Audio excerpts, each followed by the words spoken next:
We're going to lower business tax rates across the board. We're going to large companies, S-corps, LLCs. That's what you're going to hear today. 15% expensing, repatriation. You're going to get some stuff about infrastructure.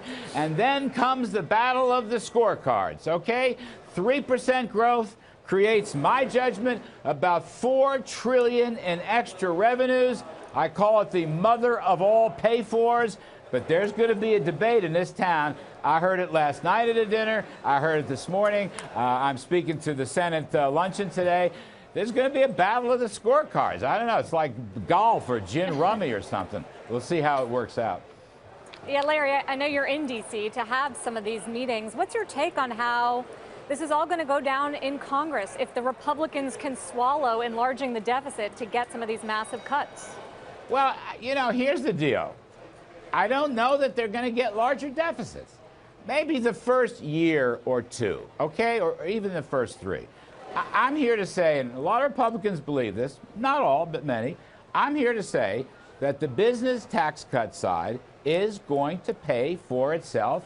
Give it a couple, 3, 4, 5 years, okay? That's what I believe.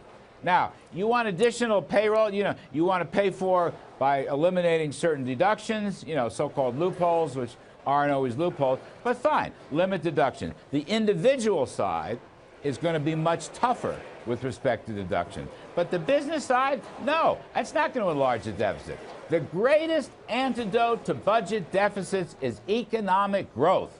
We proved that in the 60s under Kennedy. We proved that under 80s under Reagan, and it stayed proven under Clinton. You know, the reason deficits are so huge, we haven't grown in 15 years. And the revenues haven't come pouring in. We're not getting enough new investment. That's the key.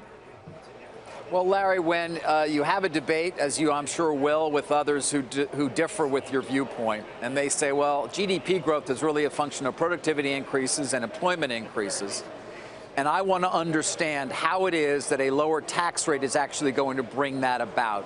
What is the answer? It's a very fair question, and it's a very important question. My judgment is productivity moves because you are creating more capital formation, because you are incentivizing business investment. Look, we haven't had any productivity movement, actually, about 5 years. Going back to the year 2000, productivity's been on a downward slope and then flattened out. It's practically zero right now. One of your prior guests mentioned that. He's exactly right. Now, here's the deal. Business investment will renew the capital stock. That has not grown. The capital stock in the last 15 years has grown at 1/3 of the pace of its long-run trend. If you fix that with lower marginal tax rates, create incentives, and by the way, roll back some costly regulation. You need more capital in the system. You can't have a good job, you can't have wages, you can't have productivity unless you have a healthy business funded by capital. This is all about capital, and at the end of the day, the biggest gainers are going to be the wage earners. That's what the evidence shows, that's what the research shows. So you just have to think about this. This is a supply side postulate, and what we're trying to do here is lower tax rates to generate more capital formation. That's the simplest way I can put it. Then you'll get your productivity, and then you'll get your economic growth.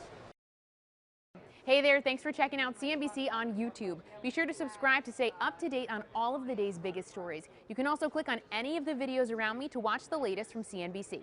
Thanks for watching.